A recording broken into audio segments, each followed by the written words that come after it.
Totoo bang seryoso ang mga naghahanap ng love life sa mga dating app? Ayan na, hashtag H2H asks.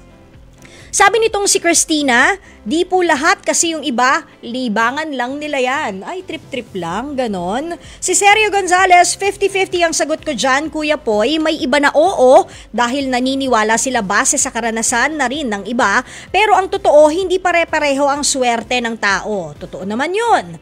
Yung iba naman sadyang trip lang, ay ayun na nga. Trip lang, pampalipas oras, walang kaso kung ang mahanap niya, laro-laro lang din ang gusto. Paano naman kung ang matatagpuan niya seryoso, kawawa naman yung tao. Kaya wag din tayo basta-basta nakikipaglaro sa mga ganyang mga dating app. Gusto niyo makipaglaro, doon kayo sa mga gaming.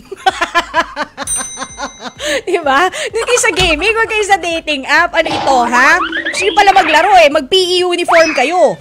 Diba? Gail Easy, mostly dyan hookup lang ang hanap. Bilang seryoso na naghahanap talaga ng makakapareha sa buhay, swertihan lang pag natapat ka sa taong matino. Kaya maigi na mag-ingat pa rin talaga. Oo nga naman, totoo yan. Always guard your heart ha, mga kapatid. Si Mary France, hindi ko alam kasi hindi ko pa natatry mag-dating app. Try ko na ba? Go! Pero wag mo i-try kung may jowa ka, Mars. Baka may jowa ka ngayon, awayin ako. Sabihin, ito yung nagsabi ng go. O, diba? Rosalina C. Dalangin, sabi niya, hindi. Napakang tipid, hindi ang sagot niya. Jonathan Galang, karamihan naman dyan ang i-scam at hindi seryoso. Ayun lang, o hindi ba? So sana hindi kayo, kung kayo mga suke ng dating apps, no? Sana hindi kayo ma-scam, pero totoo yung sinasabi ni Jonathan. Marami ang mga love scammers ngayon or tinatawag na task scam. Kapag nahulog yung kalooban mo sa kanya, kung ano na napapagawa sa'yo, minsan seryoso to at medyo sensitive.